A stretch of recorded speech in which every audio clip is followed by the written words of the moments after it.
Olá, boa noite. Boa noite, Alberto. Boa noite, Pilar. É você agora. E agora sou eu. Isso aí. Muito bem. Parabéns, aqueles slides, viu? Muito bem feito, Obrigada. muito bem escrito, bem dado. Fiquei curioso agora para ver. Eu fiz só 35 para não ficar muito grande. Também por causa do dia surpresa. Ah, sim. Não queria me arriscar de não deixar tudo. Não, tranquilo. Mas vai ter muita coisa para ser falada. Oi, não entendi. Mas vai ter muita coisa ainda para ser falada. Ah, não, tranquilo. É bom essas curiosidades, não apenas com as aulas, é como o Canário tinha comentado, né? As aulas seriam bem interessantes no começo, mas é um aprendizado, né? Tem o ano que vem Sim, e esses agora é mostrar aquilo que não deu tempo a gente ver durante as palestras ou durante o curso, que viu muito brevemente, ou alguém está com perspectivas de melhorar o seu trabalho, e aí esse seminário ajuda, né? Até esclarecimento na área de astronomia, esclarecer, ver como que o pessoal tem mais interesse em fazer em outras áreas. Então, assim, esse webinário tem muito o que mostrar no futuro, né? Porque o bom sim. é que ele nunca é repetitivo, porque vão chegando mais monitores e vão agregando mais valores, né? Vão dando mais dinamismo nas apresentações. Muito bom. Hoje quem vai apresentar você serei eu, pessoal. Então a gente já daqui a pouco começa deixa eu dar aqui às 8, começa a me apresentar e a gravar. O pessoal começar a chegar. Eu acho que o meu está habilitado para gravar. Está. Então, vamos esperar mais um tiquinho. Um tiquinho, típico da minha terra, né?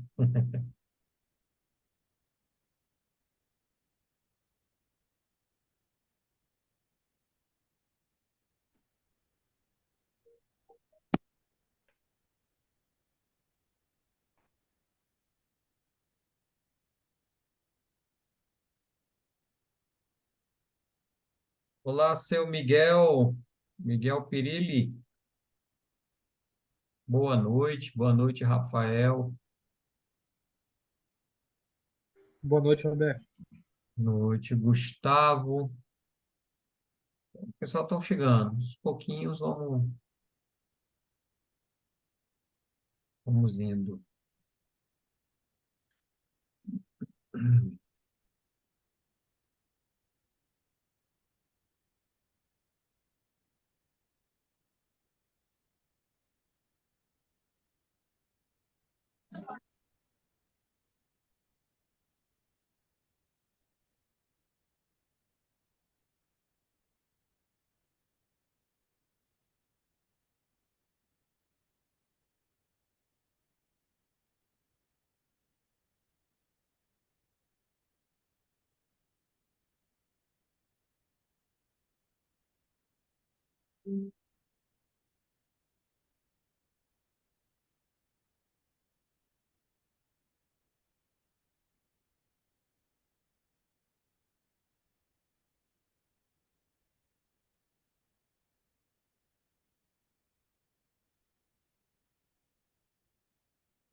E lá você estima sua apresentação em quanto tempo? Meia hora mesmo? Olha, eu estimaria em uns 40, 50 minutos, se eu não for falando tudo rápido. Se eu falar tudo rápido, em uns 30 minutos ia dar. Só que é capaz de ficar meio cru e parecer que eu joguei com a barriga. Entende? Entendi. Não, tranquilo. Vamos seguindo. É bom que são assuntos de demanda muitas perguntas, esteja preparado, né? Eu iria pedir no início da reunião que as perguntas ficariam para o final, Ah, para tá bom. ter, tipo assim, a pessoa anotar ou pelo menos escrever no chat sem enviar, para poder eu responder tudo no final, porque É, senão iria ficar quebra o parando raciocínio. a explicação e, no caso, demandar muito tempo e eu não ter explicado tudo ainda. Aí fica uma reunião muito grande. Tranquilo. Eu Então, vou dar esse aviso lá com o pessoal. ok, tá ótimo. Não, dá 8, vamos esperar mais um pouquinho para o pessoal chegar. Tem 10 pessoas ainda.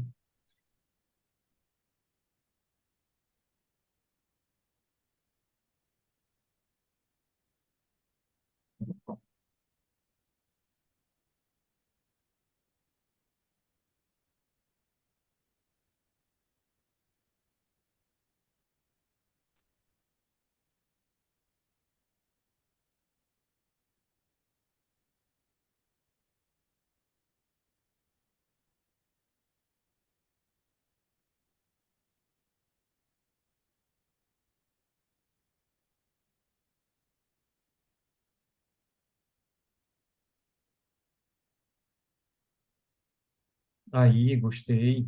Já põe logo. Já ia dizer. Pode pôr logo para ir compartilhando. Olha, tá bonito, viu? Aí, obrigada.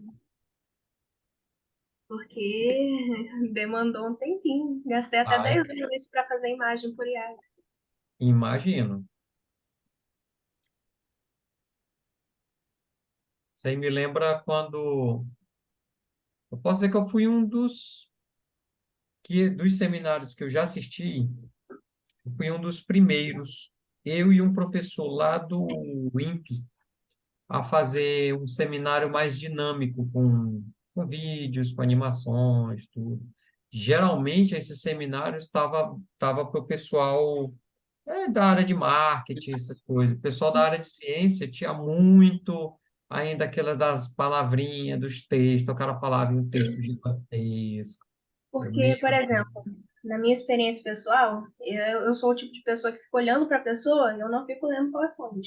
Pode estar ali com um texto enorme, assim, eu não vou parar para ler, eu fico vendo a pessoa. Se a pessoa passa, eu nem ligo o que está escrito.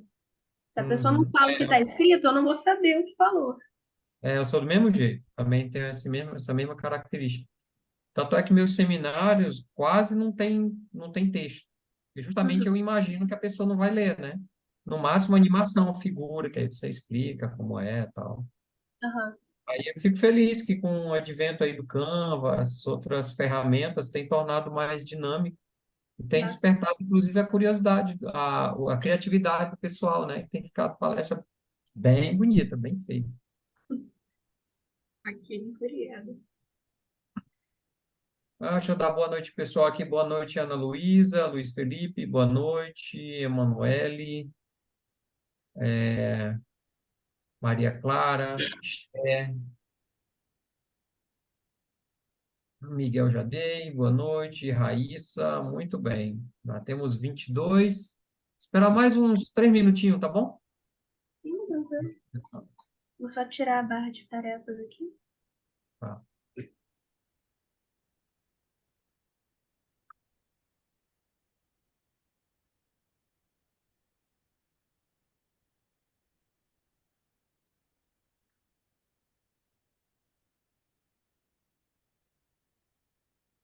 Boa noite, Hélio, Giovana, Pádua, Thalita,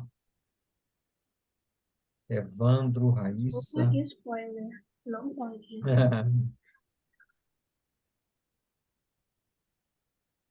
Tentando ver se sai. Sai. Você sai. Isso aí. Eu não sei se a barra de tarefas estava aparecendo para vocês, mas para mim estava Não, tava não. Aqui não. Tá a tela preocupação. completa. Ah. Mais 2 minutinhos e a gente começa. Uhum.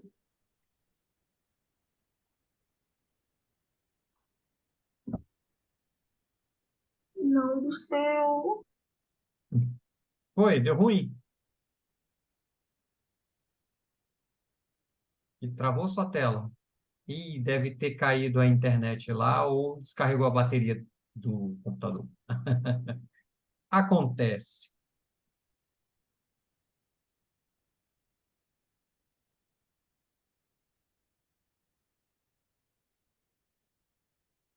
Deve ter descarregado a bateria do computador. Por favor, aguardem todos um minutinho que ela deve já voltar.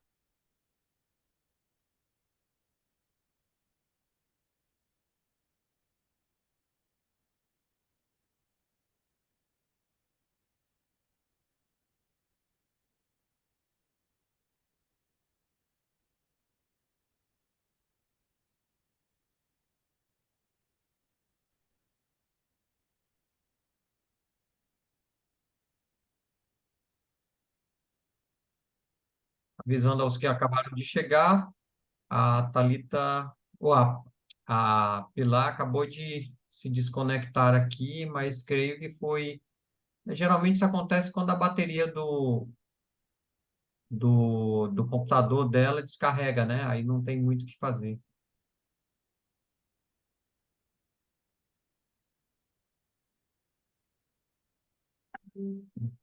Olá, Larissa. Quando você puder, por favor, mande mensagem para mim, tá? Eu perdi teu número no meio do monte lá. Gostaria de falar com você. Valeu.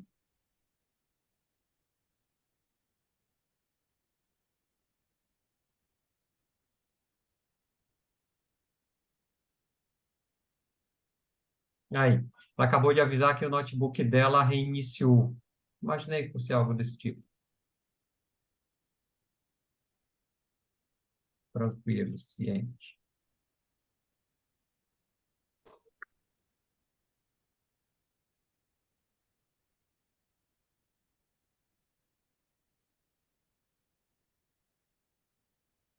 Já temos 29 participantes. Aos que acabaram de chegar, houve um probleminha com o computador da Pilar e ela teve que. O computador acabou reiniciando. Imagina que essas coisas do Windows, né? Aquelas peculiaridades. Mas ela já está voltando, tá? Aí a gente começa.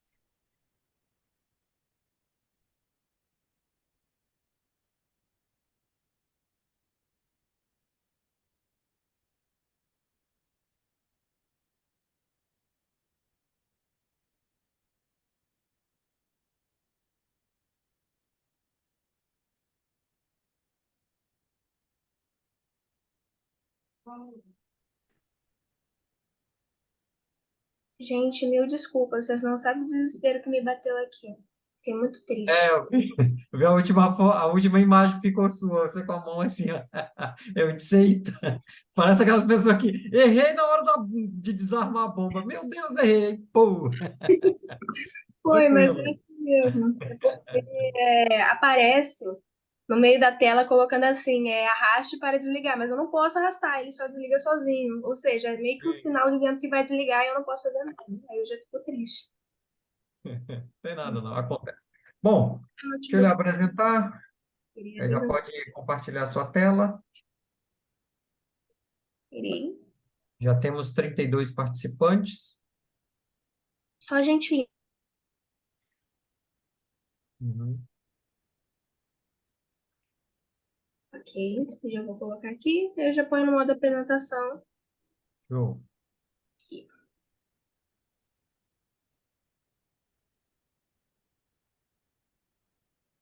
Apresentar.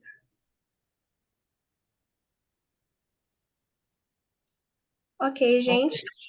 Peraí, deixa eu botar para gravar. Peraí. Ok.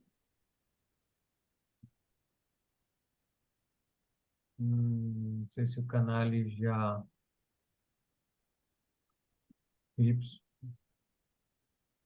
no meu dispositivo. Estou aguardando ver se o canal envia alguma. Você me aguarda só um minutinho que eu achei que estava habilitado para mim. Ok.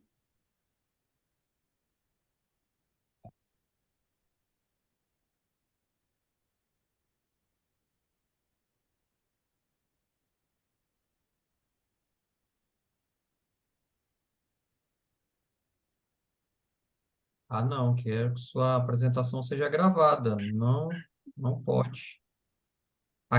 Você recebeu alguma notificação de que está gravando? Parece que foi autorizado. Aparenta que está. Tem Tá, uma, né? Ah, tem então uma vamos lá. luzinha piscando e apareceu a mensagem normal no início da gravação. Perfeito, tranquilo. Então, essa é a Pilar Salles, vai falar agora sobre fatos interessantes, astronomia e astronáutica. Perguntas, por favor, deixem para o final para não quebrar o raciocínio dela, tá? E pô, já anotações aí no seu caderninho, em algum lugar, e aí você pergunta no final, tudo bem? Vamos lá, Pilar, é com você. Mande brasa. Ah, acho que caiu de novo, iniciou de novo.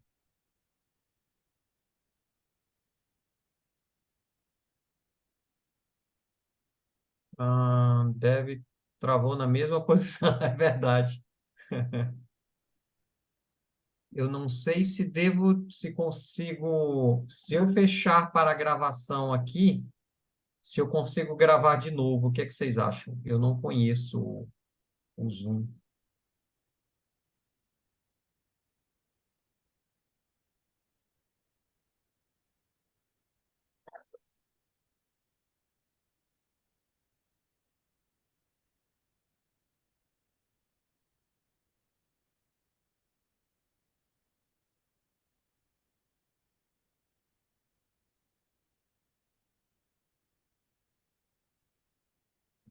Ela está com o problema. Ela vai tentar pelo celular.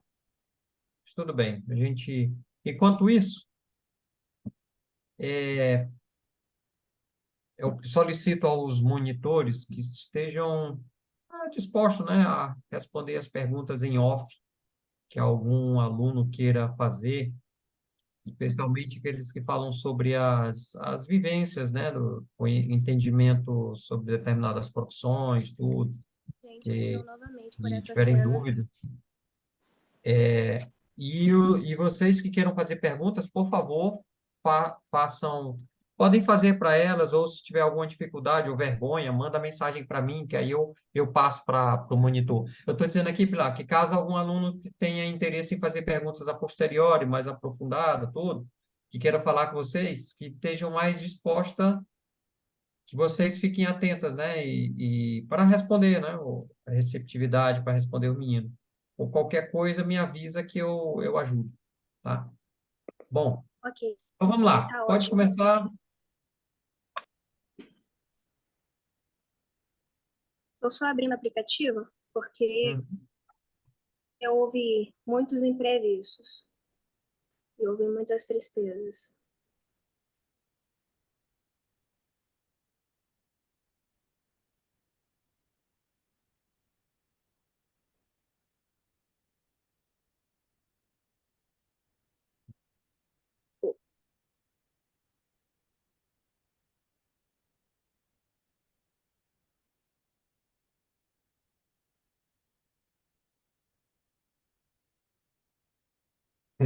O rosto da Pilar parece o meu, quando os meus cálculos em voo de foguete dão errado. Eu sei como é. Também já fiquei muito assim. E ar-condicionado, mas bate até um calor de tanto imprevisto. Acontece, acontece. Meu Deus, que chateação.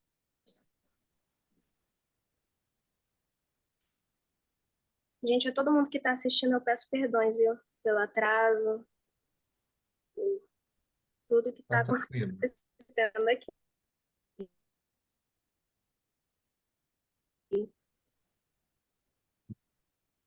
Mas espero que no final de tudo acabe valendo a pena, pelo menos um pouquinho. Geralmente, quando reza a lenda, quando dá esses probleminhas assim, é sinal de O que vai sinal ser está bom. bom? Tem alguém ouvindo? Então bem. Não quer O dizer que sinal quando dá está bom? tudo. Não, tá indo aqui. Não quer dizer que quando dá tudo errado, ou quando dá tudo certo, que é ruim, né? O contrário não necessariamente é verdadeiro.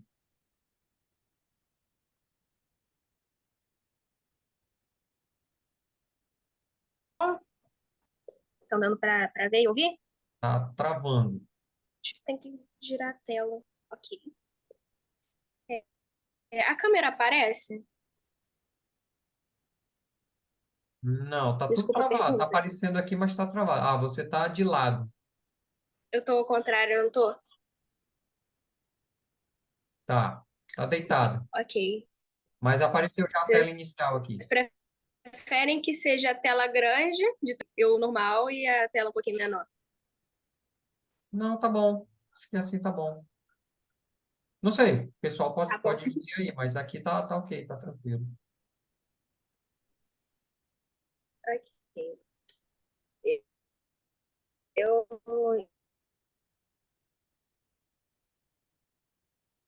Só o seu áudio que tá muito vou repicado. ficar um pouquinho de lado,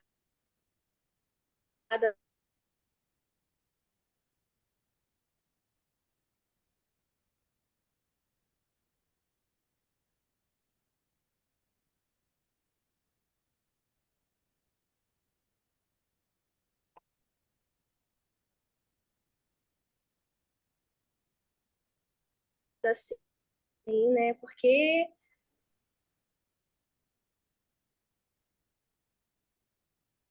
como a gente sabe no espaço, se a gente está em baixa gravidade, a posição não tem o lado certo, né?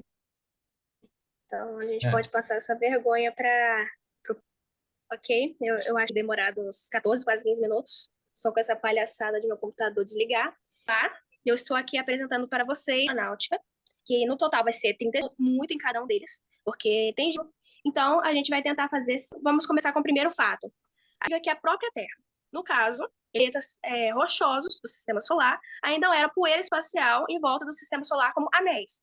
Nesse caso, o meteorito que a gente está falando sobre o NWA 11.119, que está ali em cima. No caso, ele foi formado um pouquinho antes da Terra, né? E olhando por número parece ser pouco, mas, né, no caso seria tipo uns 20 milhões de anos. Então, é bastante tempo. No caso, o meteorito foi formado há 4,56 bilhões de anos e a Terra há 4,54 bilhões de anos. Nisso, esse meteorito, ele tem uma composição andesídica, dacídica, e ele também tem cristais de clinoproxênio, perdão, e plagioclásio e sílica. E no caso, ele é classificado, entre aspas, como um condrito não agrupado, porque não tem uma classificação exata para esse tipo de meteorito rochoso. E nele pode ser vista essas pedrinhas aí verdes, que no caso são uma crosta de fusão verde clara incomum. E nele ele foi encontrado em uma duna de areia na Mauritânia, lá no deserto do Saara, em 2016. E no caso, ele tem a teoria de que ele teria sido formado por um planeta primitivo no sistema solar, que possivelmente não é um dos planetas que a gente tem hoje em dia. Fato número 2, que eu vou apresentar aqui, se quiser, ok. A gente tem que pequenos asteroides orbitam a Terra a todo momento. Quando a gente pensa no planeta Terra, a gente pensa em um espaço vazio, sem nenhum anel, tem a Lua, alguns satélites que a gente ouve, ó, lixo espacial, mas só isso orbitando. Mas no caso não é a verdade. A gente tem que, na atmosfera terrestre, e com a gravidade da própria Terra, alguns pequenos asteroides acabam orbitando a Terra por um tempinho curto e alguns um pouquinho mais longos. Em média, eles ficam cerca de 9 meses em órbita da Terra. E eles são satélitezinhos, chamados de mini-satélites, ou mini-luas, para em casos mais informais, e eles são menores do que carros. Então, eles não podem ser considerados nem um satélite, muito menos porque eles não ficam lá por grandes quantidades de tempo. Então, no caso, o que que pode acontecer com eles? Eles podem ou queimar na atmosfera, cair desapercebido na Terra, ou no oceano, em florestas, ou ele pode se desintegrar, né, na atmosfera, ou girar para longe no espaço. Ou seja, ele não ter realmente orbitado tanto a Terra, só desviado um pouquinho a órbita e depois já ir flutuando para longe, sem atingir a Terra. Ok? Terceiro fato que a gente tem para apresentar é que todo o ouro da Terra pode ter sido vindo do espaço. Sim, minha avó, ela tem uma pulseira de ouro. Os portugueses vieram para aqui no Brasil, roubaram todo o ouro do Brasil. Bem, mas a gente tem que na Terra, a Terra roubou.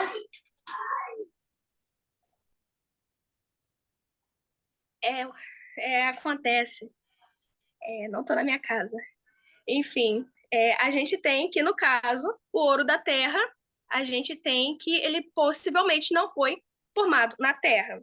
E por quê? O ouro, ele é um metal muito pesado. E, no caso, ele também é muito denso. Se você pegar na mão, um negocinho bem pequenininho de ouro seria bem pesadinho. Então, as teorias dos cientistas é que ele não foi formado na Terra, mas sim formado na alta pressão e calor do interior de estrelas. E como que eles poderiam chegar aqui? No caso, a gente tem dois tipos de ouro, entre aspas, aqui no planeta Terra. A gente tem o do núcleo, que a gente não tem como alcançar, e que no caso seria proveniente no inicinho da formação da Terra, teria se agrupado junto com a poeira cósmica. E no caso, a gente tem o ouro da crosta, que no caso ela foi proveniente de meteoritos do intenso bombardeio tardio. E no caso, o ouro da crosta iria se, como eu posso dizer?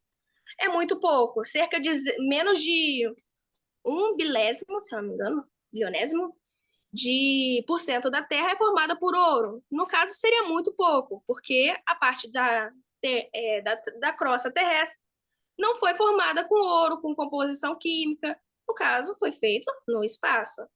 Então, todo o ouro que a gente tem aqui visivelmente é consideravelmente muito pouco com o que a gente tem no planeta Terra no núcleo.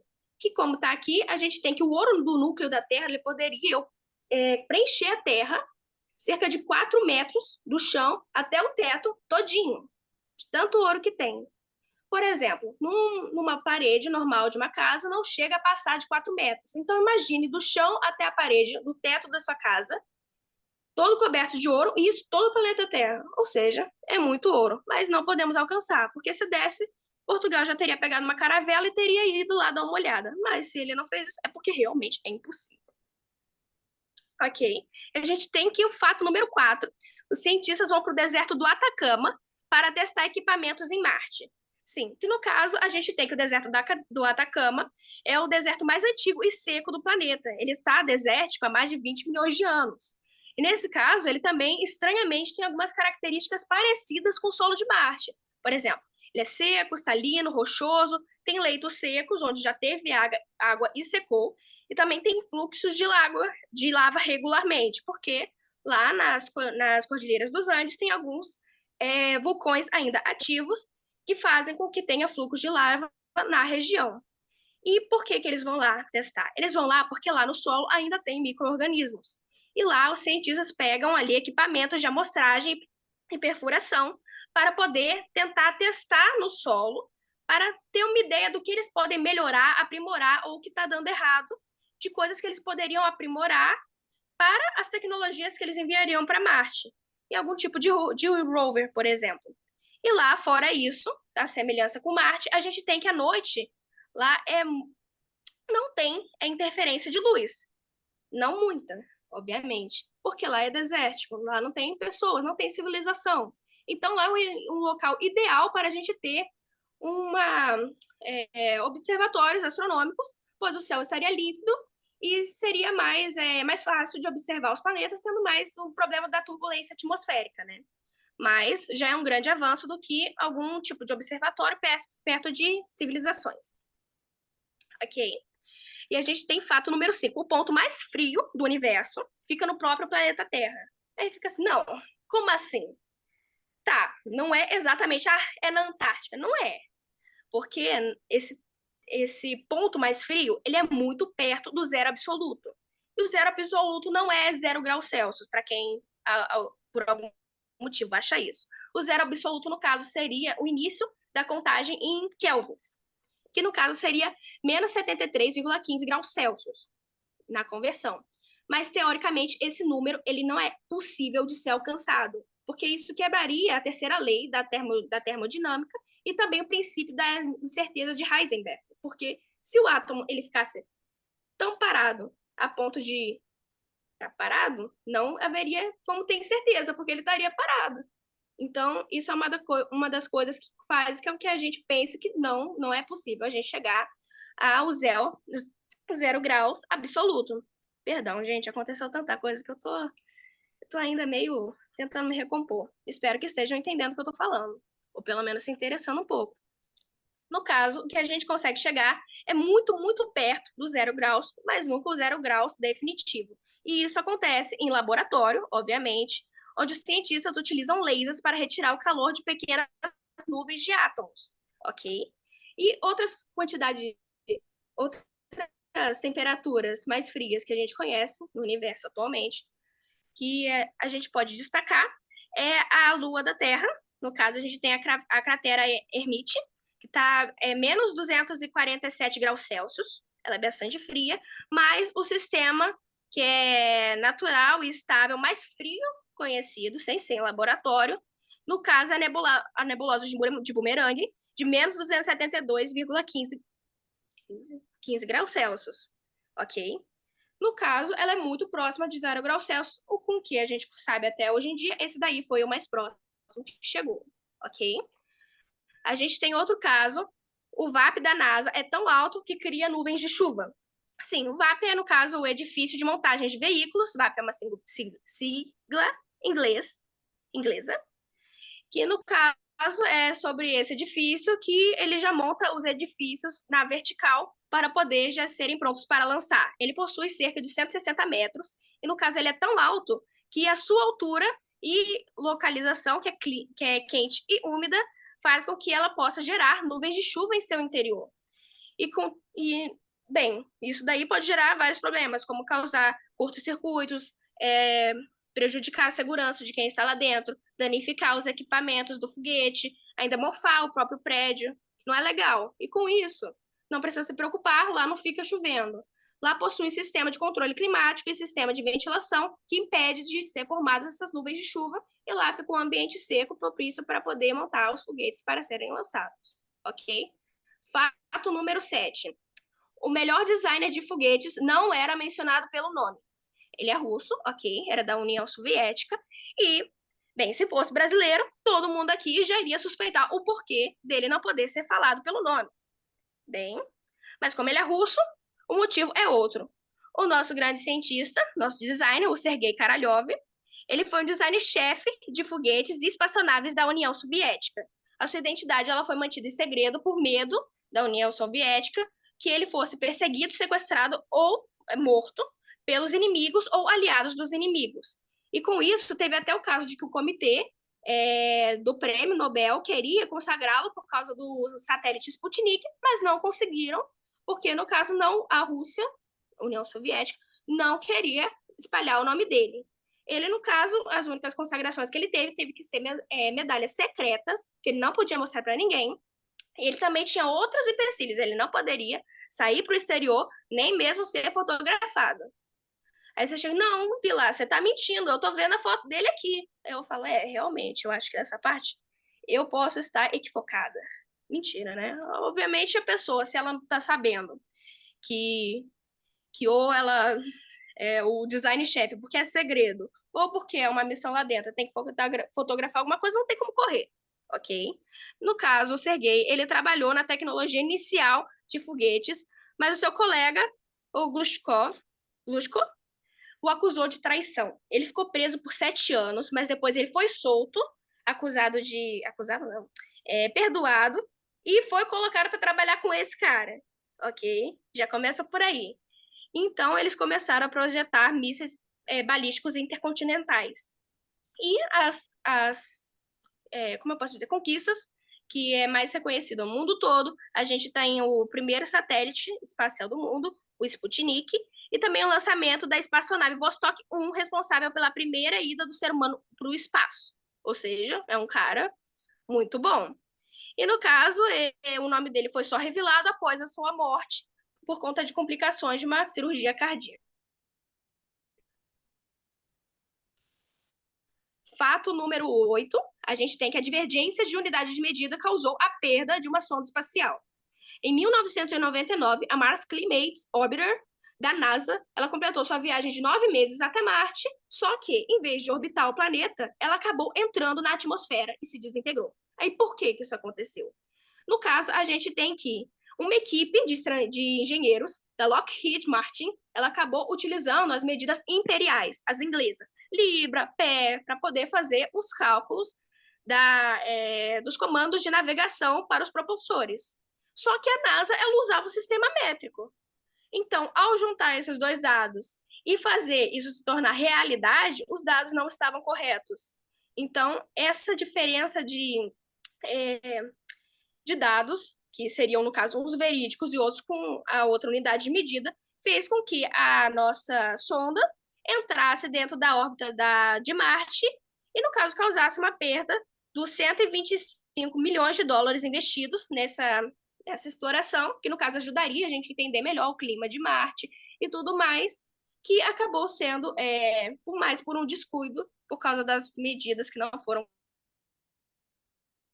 corretamente utilizadas, ok? Fato número 9, a gente tem que pílulas e sombrinhas anticometas foram vendidas por comerciantes. Em 1910, teve o caso da previsão de que o cometa Halley iria, no caso, passar pela Terra e a sua cauda, aquele rastrinho ali que a gente vê brilhante, normalmente representado com azul, iria passar pela Terra. E, no caso, isso causou um medo e um desespero coletivo, porque também tinha sido identificado que essa cauda continha gases tóxicos, como cianogênio. E nisso, por causa desse desespero populacional, muitos comerciantes tentaram se aproveitar dessa situação para poder vender os produtos dele, que tinham falsas promessas, como uma sombrinha que iria proteger dos destroços que poderiam cair, que no caso eram sombrinhas de frevo, e também tinha pílulas anticometas, que poderiam te ajudar a se prevenir contra um envenenamento, que no caso eram pílulas de carvão. Mas, afinal de tudo, o cometa não iria causar nenhum problema realmente para a Terra. Porque no caso, tanto que ele passou sem causar nenhum problema, evidente, porque no caso a caudinha dele era muito rarefeita, e o cianogênio que nela continha, ela iria, por exemplo, ficar ali contido na atmosfera terrestre, então não iria chegar à superfície para envenenar as pessoas. Então foi um medo generalizado, porque não foi exatamente um medo verídico, algo que realmente iria causar danos para as populações. Ok? Fato número 10, a gente tem que o ruído do Big Bang foi confundido com cocô de pombo. É meio engraçado isso, mas é verdade. A gente tem que em 1966, dois físicos que tentavam medir as ondas de rádio de outras galáxias encontraram uma interferência que não mudava de direção. E nisso, eles já pensaram que seria, no caso, uma interferência ali perto, que no caso seria de uns pombos que faziam ninho perto do equipamento. E nisso, eles decidiram ir lá limpar, tirar as aves, para eles poderem analisar direito as ondas de rádio que eles estavam tentando estudar. Só que essa estática ainda não havia sumido. E em todas as direções ainda estava perceptível. E com isso, eles chegaram à conclusão de que, no caso, ele não era uma interferência, mas sim um sinal do espaço profundo, que poderia se incluir na teoria do Big Bang, que no caso é cogistante dessa grande expansão, que não foi exatamente uma explosão, e que ainda é perceptível de se detectar até hoje. E esses ecos, eles ondulam por todo o espaço em formas fracas de onda de rádio e micro-ondas. Ok? Fato número 11. Fato 11. Fato 11. Foi irradiada para o espaço uma mensagem para os extraterrestres. Essa mensagem, no caso, ela é chamada de Arecibo, e ela foi uma mensagem de rádio enviada em 1974. ela foi enviada por um radiotelescópio, no caso, em código binário, que no caso é em 0 e 1. E nela, ela foi enviada para a estrela globular M13, a cerca de 25 mil anos-luz da Terra. Ou seja, para chegar lá, iria levar cerca de 25 mil anos. A mensagem ela foi concebida por Frank Drake, Carl Sagan e outros cientistas que a grande parte devem conhecer, e nela possui informações básicas sobre os seres humanos e os conhecimentos que a gente tem, como, por exemplo, os números de 0 a 10, composição química do DNA, a fórmula do DNA, como que o ser humano se parece. Só que, no caso, essa não pode ser considerada, no caso, uma tentativa de contato séria, uma tentativa de contato eficaz, porque essa mensagem ela só foi transmitida uma vez. Que, no caso, dá mais para entender como uma tentativa de mostrar o avanço tecnológico dos seres humanos do que uma tentativa real de contato, mas essa mensagem sim irá chegar daqui a 25 mil anos. Ela existe. Ok. Fato número 12. A cor mais escura, mais preta do mundo, está ajudando os cientistas a enxergarem melhor o espaço. Os cientistas eles desenvolveram material tão preto que reflete apenas 0,4% da luz que atinge. E isso acontece porque, ao a luz atingir esses nanotubos, no caso ela é feita com nanotubos de carbono, eles são microscópios e ocos, a luz, ao atingir eles, ela acaba sendo presa e absorvida, ou seja, pouca parte é apenas deixada para ser refletida. Então, no caso, se você pegar uma pinha, qualquer objeto, uma mão, um punho assim de estátua e preencher com esse tipo de cor, vai parecer que ele não tem nenhum tipo de textura. É como se fosse uma imagem de um jogo simplesmente preta. Não tem como enxergar. E as luzes atingidas por ele, no caso, pode ser útil, porque ela está sendo utilizada para fazer alguns telescópios, pois elas podem ajudar a luz atingida por esses telescópios não atingirem a parte. A parte se espalhar para os sensíveis detectores de luz, o que faz com que as imagens aparecidas nesse telescópio se tornem mais definidas daquelas estrelas que são mais distantes, mais difíceis de se enxergar. Então, isso acaba tendo uma grande melhora na definição de imagens de sistemas estelares distantes, ok? Fato número 13, as tecnologias envolvidas para a Lua, ela pode ser encontrada em nossas casas hoje em dia. Sim, como muitos de vocês já sabem, tem vários tipos de tecnologias que foram criadas especificamente para o espaço, para explorações espaciais, para missões, que no caso elas foram tão boas que a gente pode utilizá-las hoje no dia a dia. Tipo, por exemplo, micro-ondas. Mas outras que a gente vai citar aqui, é algumas que a gente não comenta tanto, ou pelo menos não com tanta frequência, pelo que eu já ouvi. No caso, a gente tem os revestimentos anti-riscos, que no caso ela foi utilizada primeiro em capacetes espaciais, a gente tem hoje em dia para proteger óculos e lentes. A gente tem membros artificiais, primeiro projetados para desenvolver rovers, mas a gente tem agora para poder fazer partes sintéticas do corpo, motor, no caso. A gente também tem materiais resistentes ao calor, que antes era utilizado para poder revestir as espaçonaves, e hoje a gente pode utilizar para fazer roupas para bombeiros e portas anti-chamas. E também temos os alimentos liofilizados, que no caso são alimentos que, no caso, são nutritivos e mais compactos, mais leves, e que eles são ingeridos tanto por astronautas, tanto quanto montanhistas hoje em dia. Que no caso eles não podem levar muito peso, senão iriam gastar muita energia no percurso. Ok. Fato 14, a gente tem que os primeiros astronautas foram moscas de frutas. Os primeiros astronautas, eles acabaram sendo moscas porque a gente não tinha ainda muita ciência do que um voo num veículo espacial ou num míssil balístico, a gente não tinha noção do que isso poderia causar com um ser humano ou com algum tipo de vida. Então, os primeiros testes foram ocasionados com organismos diferentes, outros tipos de animais, e, nesse caso, os primeiros foram moscas. E, então, eles foram lançados a uma altura de 109 quilômetros no topo de um foguete V2, que, no caso, não foi o V2, realmente, ele foi uma réplica montada nos Estados Unidos. E, no caso, ao recuperar as moscas, elas estavam vivas, e isso foi um grande avanço para poder continuarem com essa ambição de levarem seres humanos para o espaço ou outras formas de vida. Fato número 15, a gente tem que, para ser um astronauta, precisa de alguns requisitos. Ok, a gente deve pensar, tem que ter faculdade, tem que fazer exercício físico, beleza. Mas não é tão simples assim. Para ser um astronauta, a gente tem alguns criterinhos, sabe? A pessoa precisa ter uma noção de natação, precisa nadar a distâncias consideráveis, precisa ter uma altura de 1,57 metros e 1,90 m, entre esses dois, ter um diploma universitário em ciências ou matemática, mas não só isso, a pessoa também precisa ser fluente em inglês e russo. E por quê? Grande parte dos astronautas que vão para a Estação Espacial Internacional são russos.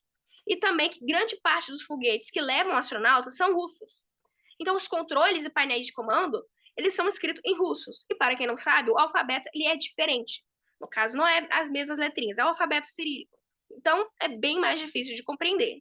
E fora isso, ainda preciso de alguns treinamentos, como você precisa saber como pilotar um avião a jato e também a sobreviver à selva. E vocês vão entender melhor um pouquinho dessa sobrevivência à selva depois. Ok. Fato 16, o espaço tem muitos perigos que podem matá-lo em menos de 60 segundos. No caso, a roupa dos astronautas, ele consegue fazer com que a pessoa esteja isolada em condições análogas à da Terra. Mas retirar o capacete, por exemplo, em um local a vácuo, no vácuo, não faz com que a gente tenha alguma resposta agradável. Tanto que a gente tem riscos de pelo menos 3 coisas que iriam acontecer naquele momento. A gente tem a falta de oxigênio ou a hipóxia, que no caso no vácuo, por não ter atmosfera, nem nenhum outro tipo de gás, o oxigênio do nosso pulmão, ele sai instantaneamente do nosso pulmão. Ou seja, vocês não podem prender o ar simplesmente sai. Então, em poucos segundos, você já estaria sem ar. E mais segundinhos ali, você já estaria perdendo a consciência. Então, se você não estivesse perto de uma espaçonave para poder entrar, você já iria morrer ali. Também temos a falta de pressão, que no caso ocorre porque aqui na Terra a gente tem uma pressão que fica esmagando um pouquinho nossos corpos, mas a gente não percebe porque a gente já está adaptado a essas condições. Só que ao sair dessas condições de pressão, nossos vasos sanguíneos e alguns ossos do corpo, eles acabam desenvolvendo algumas bolhas de ar, por não estarem tão comprimidos. Isso faz com que o nosso corpo inche e ainda poder obstruir a circulação do nosso sangue. A gente também tem a exposição à radiação, que no caso o Sol, ele emite radiações que causam muito mal para a gente, tanto que causa queimaduras sérias, principalmente lá fora, que não tem nenhum tipo de camada da atmosfera para poder nos proteger, ou camada de ozônio, ou pelo menos a proteção magnética da Terra, a gente já iria dar uma fritada ali bem legal. Então, a gente já teria esses 3 problemas só se a gente tirasse o capacete ou alguma parte do traje espacial, que faz a gente ser isolado a condições que a gente já está acostumado e não morrer. Fato 17. Viver no espaço também é difícil para o corpo humano. Não só viver no vácuo, que ninguém consegue viver no vácuo exatamente, ficar exposto ao vácuo já é perigoso, tanto que viver dentro de uma estação espacial é perigoso também para a nossa saúde. E isso ocorre porque a gente não está acostumado com uma baixa gravidade. E isso tem respostas na nossa saúde. Tanto quanto essas daqui que eu vou ler para vocês. A gente tem que, em baixa gravidade, o coração pode se atrofiar, por ele não ficar precisando bater com a gravidade, a pressão atmosférica. E, no caso, ele acaba precisando exigir menos energia e acaba atrofiando, não precisando se esforçar tanto, seja assim dizer.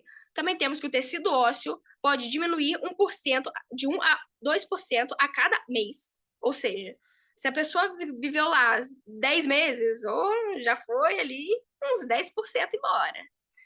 A gente tem que o ouvido interno, se ele for desorientado, a gente tem náuseas e vômitos, que você já ouvirá, tem uma aguinha dentro do ouvido que faz a gente ter a percepção de equilíbrio. Então, essa daí. Por não ter a gravidade nos puxando para baixo, a gente meio que tem essa água meio sem saber para onde ir.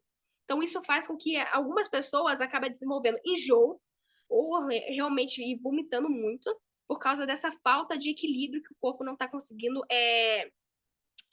ter uma resposta melhor. A gente também tem que, sem o exercício, os músculos eles podem diminuir de 20% a massa de 5 a 12 dias, 11, 12 dias. E também temos que a coluna, por não ter a gravidade, ela pode se alongar até 3%, que isso pode gerar algumas dores na coluna e ainda má postura, que pode ser um grande incômodo para quem está ali na estação espacial, sem poder frequentar realmente um médico terrestre. E também temos que isso também a falta de gravidade pode causar problemas de visão, porque a gente tem uma noção de que a água do corpo em estado de imponderabilidade, que no caso seria como se fosse uma queda livre, a mesma sensação, o líquido do corpo tende a se concentrar mais na cabeça, mais para perto do cérebro aqui. E isso acaba, às vezes, gerando um problema de visão em alguns astronautas, tanto quanto problema de degustação. O paladar fica menos sensível. Isso a gente vai abordar daqui a pouquinho. Pelos astronautas, é reutilizado diversas vezes. Vocês com certeza já pensaram, deve ser muito difícil a estação espacial, né? Toda hora ter que mandar um foguete levando a comida, levando a água. Bem, eles não ficam levando água o tempo todo para os astronautas. Lá na Estação Espacial Internacional, eles têm um sistema de reciclagem da água, algo que vai reutilizando. Não é exatamente reciclagem, é de tratamento.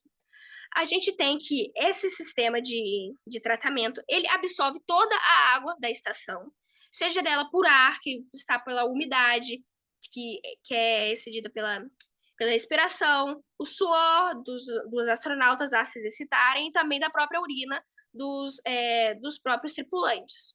Nisso, ela junta toda essa água e ela faz um tipo de tratamento dos fluidos com filtração e decantação, e também ela faz com purificação com filtros de calor e a vácuo e iodo. E nisso, vocês podem pensar, nossa, que estranho, a pessoa vai pegar ali a água, vai olhar para mim e pensar, nossa, saiu dela, eu tô bebendo. Não, eles podem pensar isso sim. O negócio é que não tem risco. No caso, a água que eles bebem lá, ela é tão bem tratada que ela acaba ficando mais limpa do que a gente bebe na Terra. Então, quem fica com nojo deles, na verdade, é um ignorante, porque a gente está bebendo uma água muito pior aqui. Diga-se de passagem. A gente tem aqui, ó, fato 19. Viver em baixa gravidade exige novas maneiras de se alimentar. Isso daí muita gente já tem ideia. A gente tem que, nessa baixa gravidade, alguns tipos de alimentos não podem ser ingeridos e outros também têm que ser bem pensados por causa que eles precisam ser enviados para lá. Então, serem muito pesados também não podem. A grande parte dos alimentos, eles também tendem a ser úmidos e pegajosos, para eles poderem se manter melhor nos talheres ou nas cumbuquinhas ou potinhos que eles forem se alimentar. Mas eles também tendem a se alimentar muito por embalagens, porque é uma forma mais segura de não se espalhar o alimento pelo ambiente. O sal e a pimenta, elas também não são sólidas, elas são em líquido. No caso, utilizam um líquidozinho para poder temperar os alimentos. E os talheres, a gente tem que eles são magnéticos, para eles poderem grudar em bandejinhas de metal e não saírem voando. Tanto quanto as embalagens que possuem um velcro para poderem serem fixadas em certos lugares, para não ficar tudo voando ali na cozinha dos astronautas. E falando sobre a parte da menor degustação, o menor paladar, a gente tem que, por causa dessa concentração de líquido na cabeça, alguns astronautas perdem a capacidade de degustar tão bem os alimentos, que no caso os alimentos eles já não são lá pensados tanto no gosto, mas na aplicabilidade de onde eles estão. Mas mesmo assim, eles ainda estão tendo uma defasagem no paladar. Então, eles acabam desenvolvendo a saída de utilizar muita pimenta. Eles acabam se apaixonando de utilizar pimenta nos alimentos frequentemente. Ok? E aguçar nariz pode ser um problema.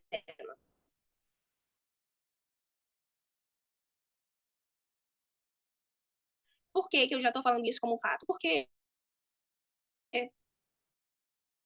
Muita gente não pensa nisso. Você pensa, nossa, o astronauta pessoa e pensa, ele não pode coçar o nariz. Não, ninguém pensa. Não se pode pegar a mão ali, tirar da camisa e esgueirar lá dentro. Não tem como encostar com o vidro do capacete. E no vácuo também não pode tirar o capacete. Tudo bem que eu posso ter que fazer um treinamento na selva e fazer um diploma e aprender a nadar e aprender russo e ter que engolir a água que saiu de outras pessoas e não ter um paladar direito e ter problemas de saúde, para mim tudo bem, mas não coçar o meu nariz, não. Não, aí eu não vou mais. Não, relaxa. Que no caso, isso daí não é um problema exatamente, porque pode sim se coçar o nariz. Alguns astronautas, eles utilizam o microfone que tem dentro do traje para poder coçar o nariz. Só que tem o problema disso acabar se desgastando, isso acabar se danificando. Então, há outras situações, né?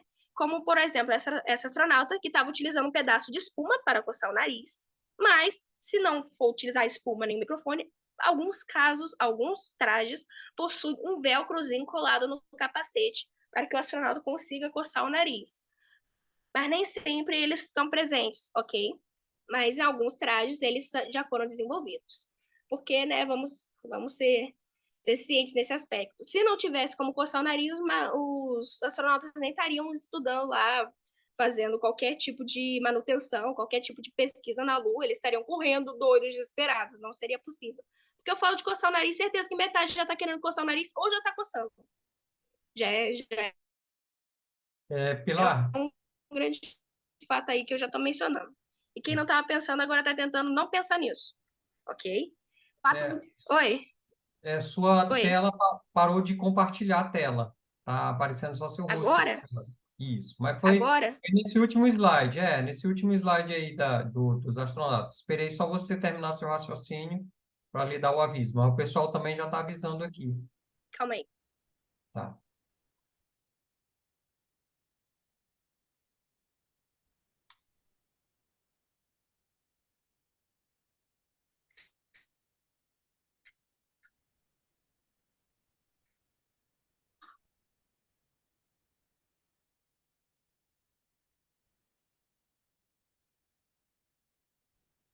Tela.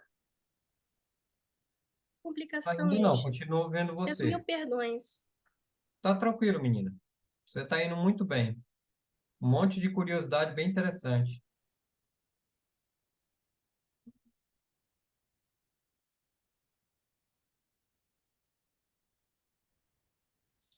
Acho que vale a pena fazer um pequeno comentário enquanto você ajeita aí, sobre que essa questão do nariz, né? Enquanto você arruma aí. O nosso cérebro é curioso, né? O nosso nariz, ele é cheio de espelhinhos, né? Terminações nervosas que você sente quando chega. Qualquer coisa, poeira, essas coisinhas, né? E aí o teu cérebro, o que é que ele faz? Ele tenta anular esses sensores chegando, né? Esses sensores avisando o teu cérebro. Chegou uma coisinha, chegou outra.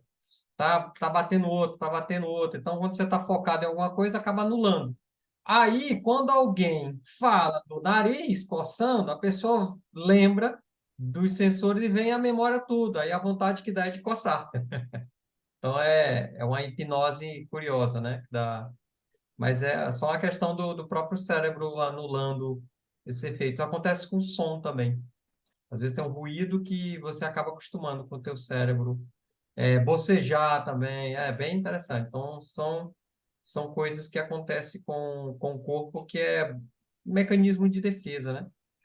O bocejo também tem a ver com o equilíbrio de pressão, né? Interna e externa. Então, você usa o bocejo para fazer esse equilíbrio. É por isso que geralmente as pessoas, quando estão no mesmo lugar, acabam percebendo e bocejando junto. Ah, é pela parece que saiu. Que ruim, vamos aguardar. Eu não sei vocês, mas estou amando a palestra dela. Tá muito boa, muito interessante. Tá aí, tá voltando. Gente, que situação. Eu juro que estou muito constrangida. Queria Não, relaxa, menina. Essas coisas acontecem. apresentar algo com melhor qualidade para vocês. A gente tem que estudar muito para poder É, ter uma chance de conseguir bolsa, para poder a gente bancar um pouquinho. Temos que estudar para ter dinheiro e ter equipamentos bons. Mas mostrando pelas dificuldades, já dá apesar das dificuldades, já dá para perceber todo o seu interesse, o quanto você estudou. Parabéns, está indo muito bem. A gente entende esses problemas, não se preocupe com isso, tá? Não façam como eu, nasçam herdeiros.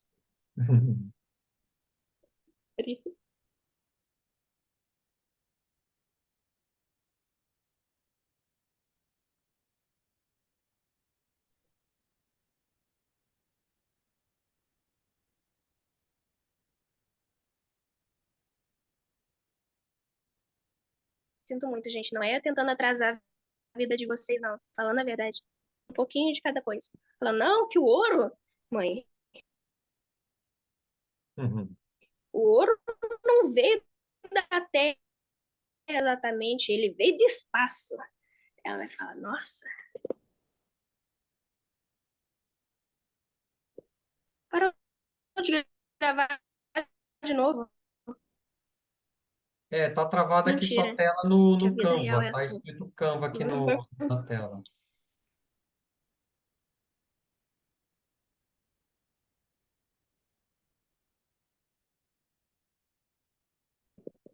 Tô tentando abrir ainda. Uhum. Compartilhar, apresentar, deixar lindo. Uhum. Vai ser hoje. Ai, que situação. Um dia eu vou ser convidada para fazer uma palestra quando eu tiver equipamento bom. Um dia eu vou ser.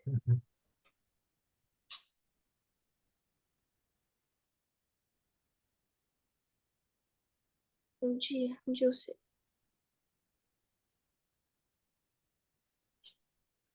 Cuidado com o spoiler, porque eu não sei exatamente onde vai cair.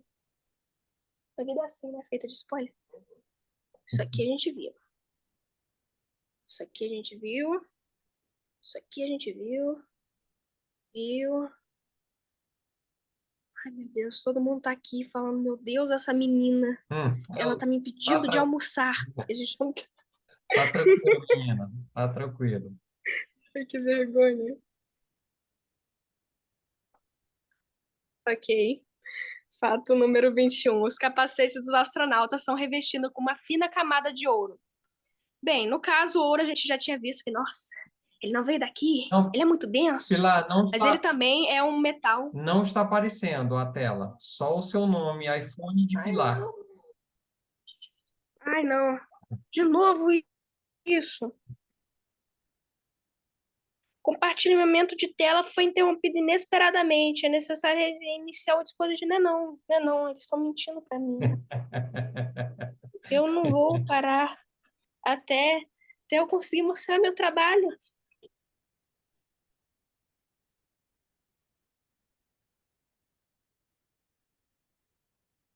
Final da reunião, talvez eu fale o nome de cada pessoa pedindo desculpa. E agora tá? Só iPhone de Pilar iniciou o compartilhamento de tela, mas só Tá está dizendo vendo? isso. Não. Tente fazer o seguinte, aqui, eu não sei se no computador, no celular vai ser fácil. Cara, Compartilhar a tela. Primeiro coloca a tela no modo apresentação e aí você manda compartilhar para aparecer Alberto, aquela você tá tela. no notebook? Tô. Você pegaria meu PowerPoint e apresentaria para mim? Sim, pode mandar.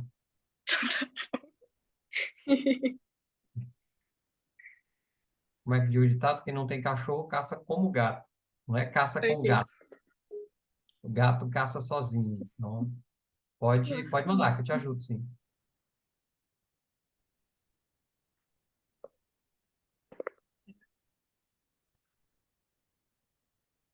as pessoas devem estar achando que eu faço de propósito. Falei, isso aqui deve levar só uns 40, 50 minutos. É, né? Tinha as Querem pessoas querendo jantar. boicotar. Não, você está boicotando.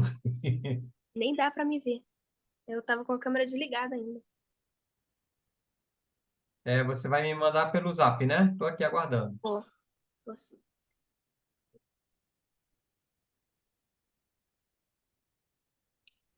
Enquanto isso, tem alguém querendo fazer uma pergunta nesse meio tempo? Ah, é, boa. Se alguém tiver alguma dúvida, a hora é agora. Deixa eu ver aqui.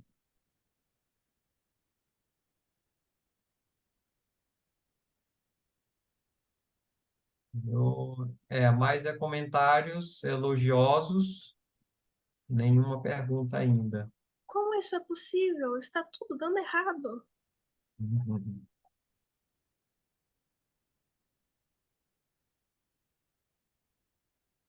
Ai, falaram que eu tô melhorando a noite dos outros. É. Minha desgraça, sua felicidade. Mandando para Alberto. Baixando.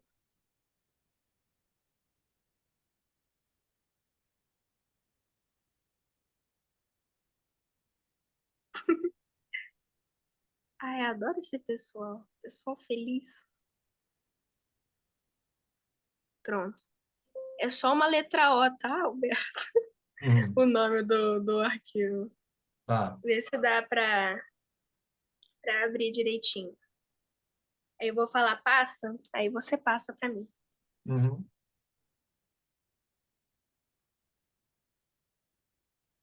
Tá, ok. Chegou aqui, tá baixando. Abrir.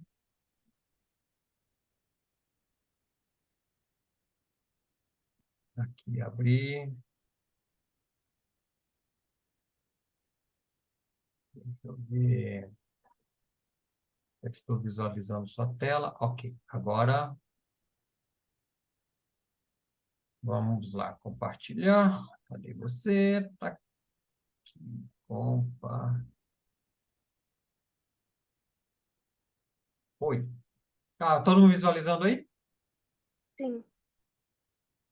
Tava no tópico 21. Tá.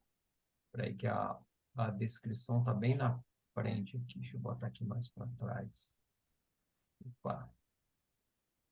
Tá no 21, né? Então,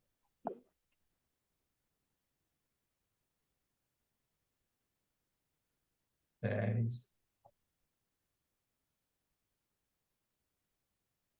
17, 18, 19, 21. Aí, pronto. Pode Calma. começar. Pode passar pro outro. Tá. Pra mim não tá no tópico 21. Tá, agora tá. Opa, Aí, foi o calma. 22.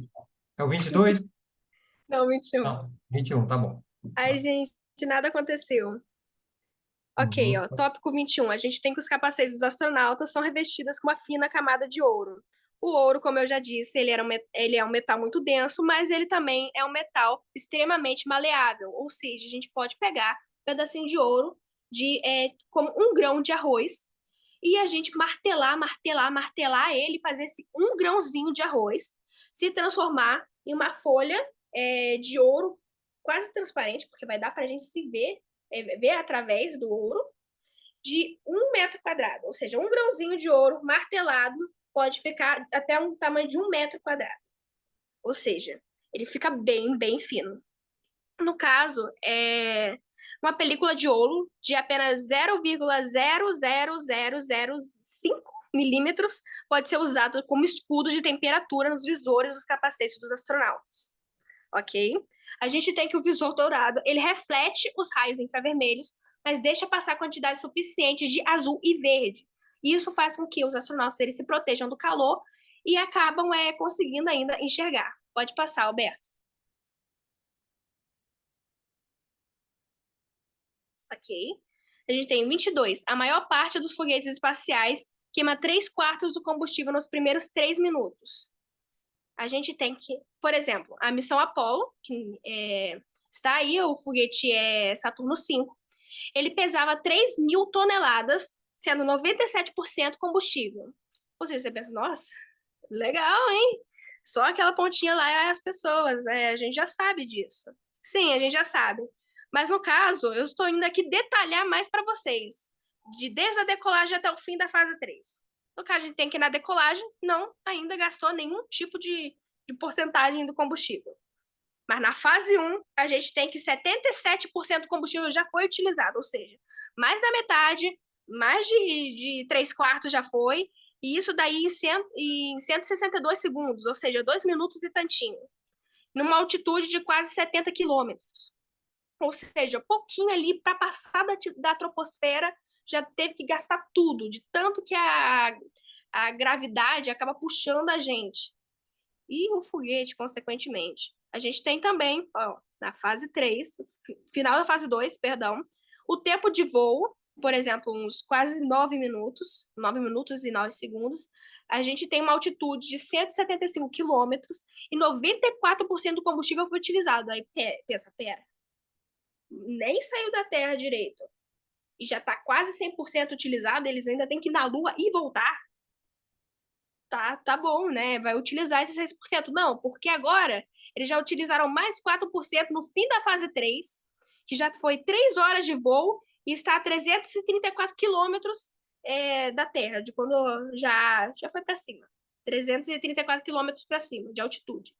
E pensa, tá, então deve estar chegando. Não, agora o percurso da Lua é do fim da atmosfera até a Lua inteiro para percorrer, com 2% de combustível, para ir e voltar. Você pensa, não vai dar, deu.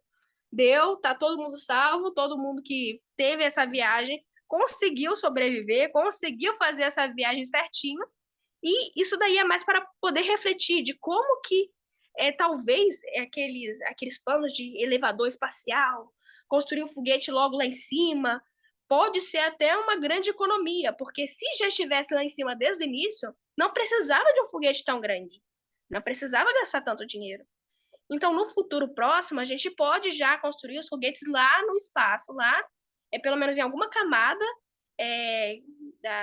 perto da atmosfera que esteja em órbita, né? Que não pode cair. Que a gente consiga construir esses foguetes de uma maneira que não gaste tanto combustível e menos dinheiro, consequentemente. Seria um grande investimento futuro. Pode passar, Alberto. Eu já ia passar sozinha, eu esqueci que não era eu mais. Ok? A poeira lunar. Ela pode desgastar os trajes espaciais. Você pensa, poeira lunar. Aquele negócio ali, né, que teve a pegada do Neil Armstrong. Nossa, que legal. Infelizmente, a poeira que a gente vê ali, toda bonitinha, fofinha, mais fina que a farinha, ela tem um grande problema. Ela é muito abrasiva. Ela é uma poeira bem irregular, bem pedacinho de vidro, cortante. Aí você pensa, não, como? É por causa, quando os meteoritos caem lá, elas acabam se partindo em pequenas partículazinhas microscópicas, meio vítreas. Aí então elas são cortantes. Aí você chega lá, montando essa poeirazinha, aí você vai andando lá, ai, nossa, pegada, ai, põe a bandeira, nossa. E essas poeiras se aderindo ali no tecido, dando uma desgastadinha, entra lá no módulo, tira o capacete, poeira, vítrea, entrando no nariz. Aí isso é muito complicado, porque isso ocasionou também o primeiro caso de rinite espacial, a rinite lunar, no caso. Que no caso, essa poeirinha, ela, além de desgastar essa borracha de alta tecnologia dos trajes dos astronautas, elas também irritavam a narina dos astronautas, obviamente, quando eles voltavam para a espaçonave. A espaçonave não, um módulo. Então, não só ela causava esse problema, quanto ela facilmente entrou para dentro do módulo e ainda ficou ali irritando os astronautas pela via nasal, que é uma coisa bem triste. Pode passar, Alberto. Eu tentei fazer de novo. Ok. Agora temos aqui, falar para vocês, o primeiro esporte espacial do mundo existente, do universo, entre aspas, né? Porque a gente considera que foi só a gente. Mas foi só a gente. Se a gente não sabe, foi só a gente. Em 1971, o astronauta da Apollo 14, o Alan Shepard, ele levou 2 bolas de golfe e um taco para a Lua. No caso, o taco ele não estava pronto. Ele utilizou uma parte do taco 6 e uma uma hastezinha de uma colher de amostragem para poder fazer um taco. E nisso ele pegou 2 bolinhas de golfe que ele levou lá, tirou do módulo lunar, colocou no chão, pegou uma mão só, porque o traje ele era bem duro, mal dava para se locomover. Se locomover, não. Fazer movimentos muito bruscos. Ele era muito volumoso e pesadinho. Ele teve que tacar com uma mão, a bola voou muito longe, porque lá tem baixa gravidade. Aí ficou, nossa, eu virei astronauta e eu fui o primeiro a jogar golfe na Lua. Ele foi lá e fez isso de novo. Aí então a gente tem, né, hoje em dia, que esse é o primeiro esporte espacial praticado na Lua e fora da Terra, obviamente, e que o taco, hoje em dia, ele está num museu de golfe, mas as bolas ainda estão lá na Lua. Ou seja, uma das coisas que estão na Lua, fora as que foram descartadas ou deixadas lá de propósito, foram essas 2 bolinhas de golfe. Agora o Alberto vai passar e eu vou falar alguns objetos que estão lá na Lua hoje em dia. Eita, o negócio ficou estranho. Ok, ignora essa linha aí e vamos falar sobre os objetos que estão na Lua que foram descartados. Eu falei certo desde o início. A internet de vocês está tão ruim, né, gente? Poxa vida. Antes de voltarem para a Terra, os astronautas das missões Apollo, eles descartaram muitas coisas na superfície lunar. Ou seja, se hoje em dia a gente for lá, ou sei lá, uma câmera, ou algum telescópio for lá na Lua, vai dar para a gente ver um monte de lixo, um monte de coisa lá na superfície da Lua. E aqui eu vou falar algumas para vocês ficarem maravilhados com as coisas que a gente deixou. Lâminas e tubos de creme de barbear, 3 capacetes, alguma das coisas, tá? Eu não citei tudo. 6 bandeiras dos Estados Unidos, embalagens vazias de alimento espacial, 100 notas de $2, um retrato de família, uma pena de falcão, cerca de 100 sacos de vômitos e outros resíduos humanos, tipo fezes e urina, a Oliveira de Ouro da Paz, que para quem não sabe foi levada numa das missões, como sinal de paz, mostrando tipo, essa daqui é um símbolo de paz, não estamos contra, contra a União Soviética, isso daqui é um símbolo da humanidade. Mas, né, todo mundo sabe que isso foi financiado meio que, né, Guerra Fria, não foi um símbolo de conquista da humanidade. Tanto que, se fosse da humanidade, estaria com uma foto do planeta Terra lá, não 6 bandeiras dos Estados Unidos. Mas temos a Oliveira da Paz lá. A gente também tem uma pulseira de relógio, temos ancinhos, pás e picaretas, e também temos o primeiro monumento da Lua, que é essa estatuazinha aí, que é o astronauta caído. Ou seja, ele tá lá de propósito. Um humano vai para algum lugar que é deixar arte também. Eu acho que tá certo. Eu acho que isso daí foi uma das coisas certas deixadas lá. Para quem vê lá, vai falar, arte. Passa aí, Roberto. Continuar falando dos fatos.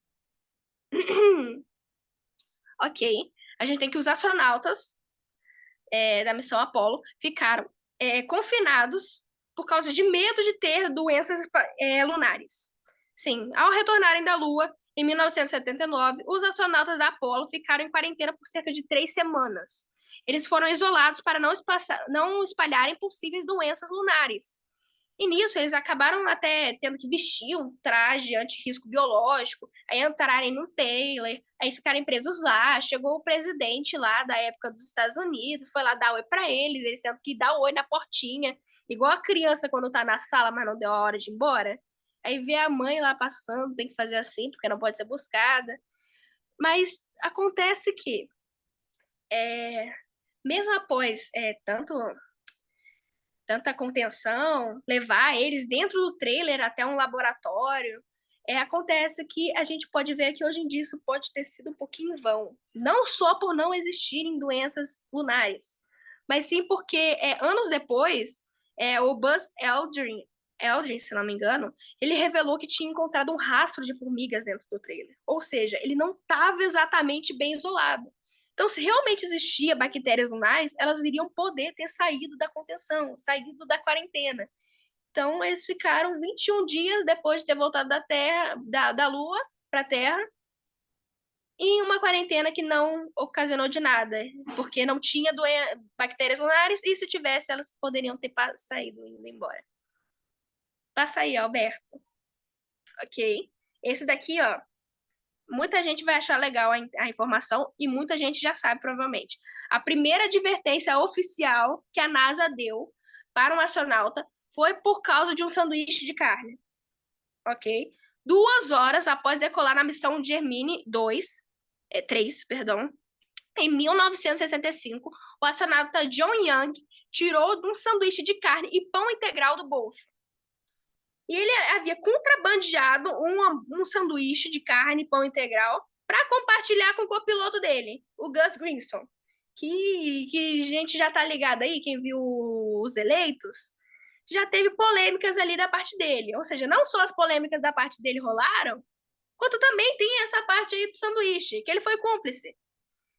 Porque isso foi uma atitude totalmente irresponsável do cara que contrabandeou. Porque depois de algumas mordidas, o sanduíche começou a se esfarelar e tendo risco de migalhas flutuarem para dentro dos sensíveis elementos lá da cabine eletrônica, da cabine, da qualquer outro tipo de equipamento, porque não é simplesmente caiu no chão, sai flutuando. Então, passa aí, Alberto.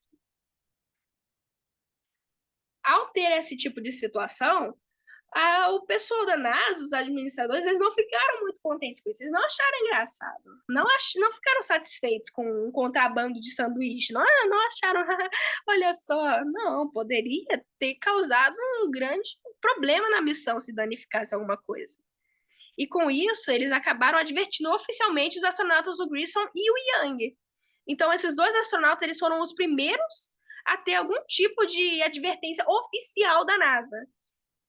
E, no caso, essa é uma história um tanto interessante, porque tanta coisa a se fazer e foi por causa de um sanduichinho de carne. Passa aí, Alberto. Ok, 28. Muita gente também não sabe disso.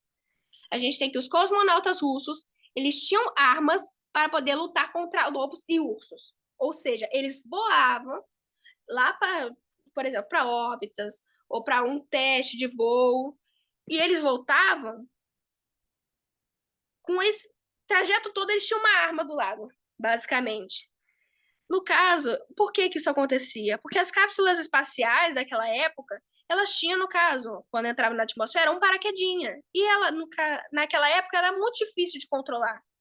Então, elas podiam passar para, sei lá, 100 quilômetros, sei lá, muito, muito longe. Centenas de quilômetros longe do percurso que eles deveriam traçar.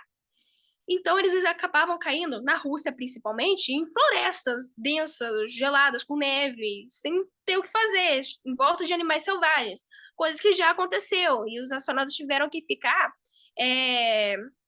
como é que se diz? Aguardando e acampando para poder chegar uma equipe de resgate. E com isso, eles começaram a introduzir nessas missões uma arma, no caso que é considerada uma pistola, de emergência. E ela foi feita especialmente para isso. Puxa aí, Alberto, a próxima. Essa pistola, conhecida como TP-82, ela tinha 3 canos, dois de calibre 127 milímetros, que elas disparavam cartuchos de caça, e um calibre de 5,45 milímetros.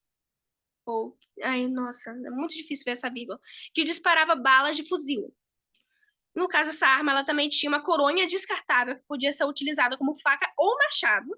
E, além disso, ela tinha um sinalizador acoplado no cano superior que podia ser usado para enviar sinais de socorro ou iluminar o ambiente. Ou seja, era muita coisa, uma coisa só. Então, foi realmente muito útil e foi utilizado. Pode manter essa daí, Alberto. Não, pode manter. Ela foi utilizada até 2006, se eu não me engano. Foi utilizada por muito tempo. Ok? O próximo fato. Pode passar.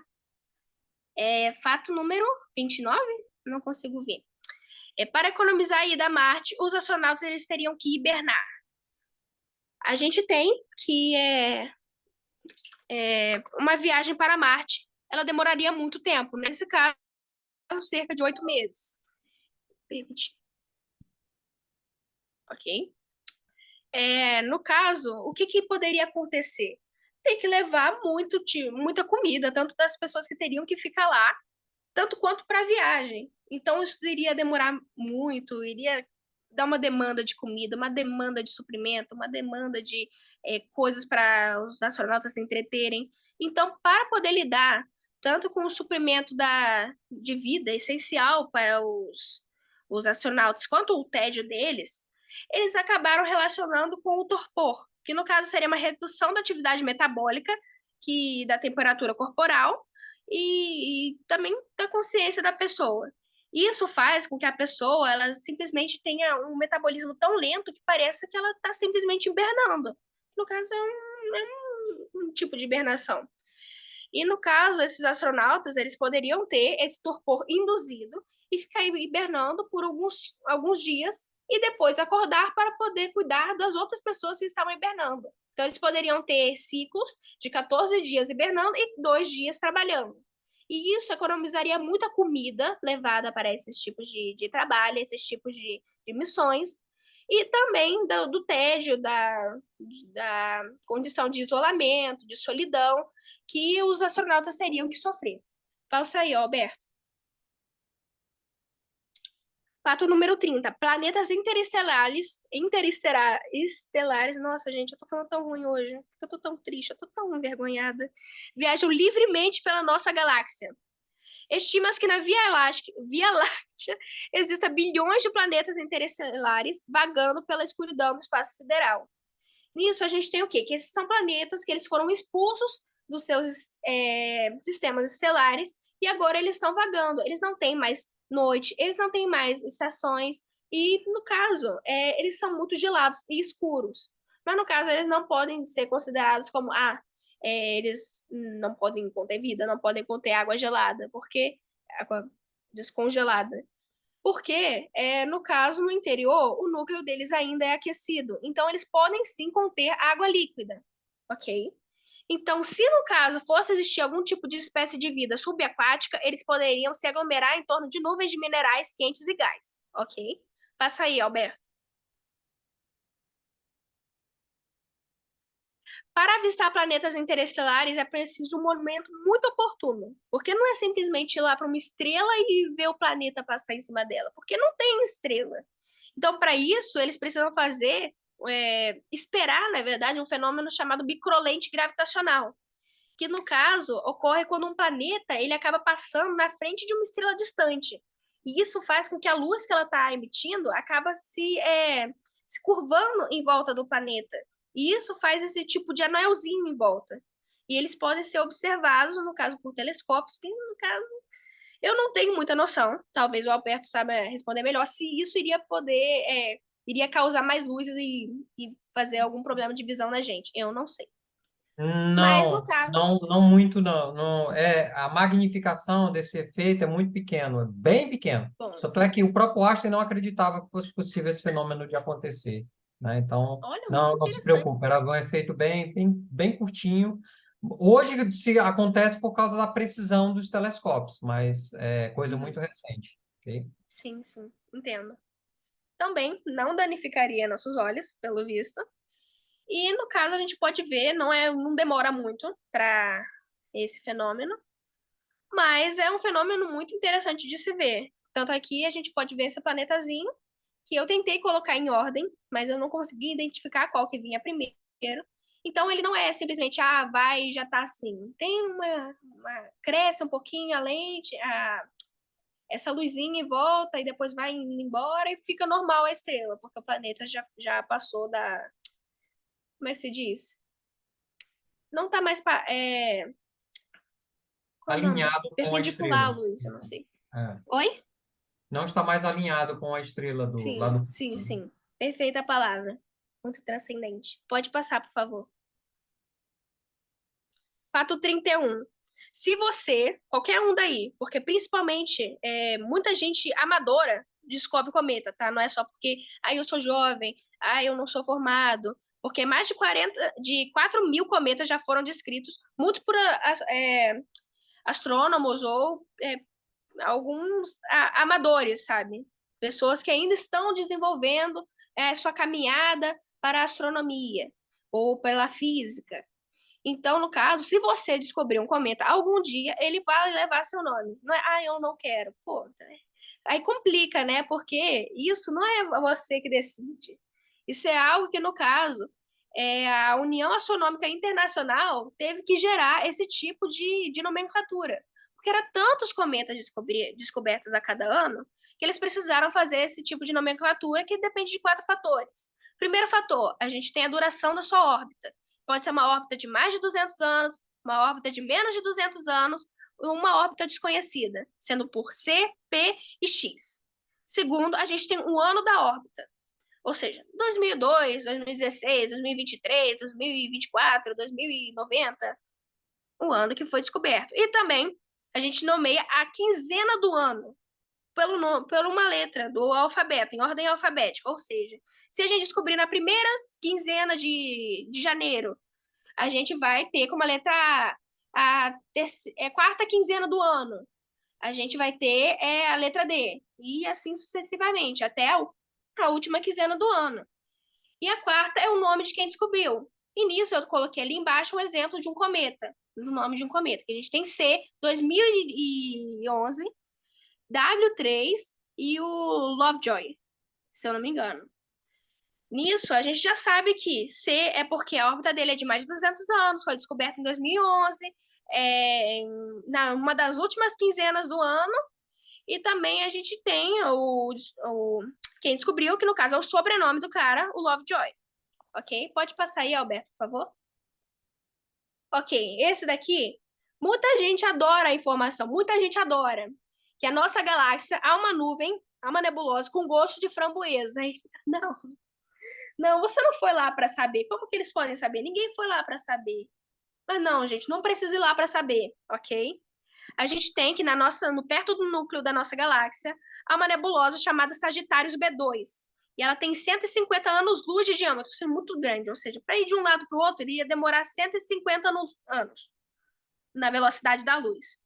E nisso, nos seus gases e partículas, eles reagem e se combinam em diferentes moléculas. E uma dessas moléculas, ela é o metanoato de etila, que é um éster.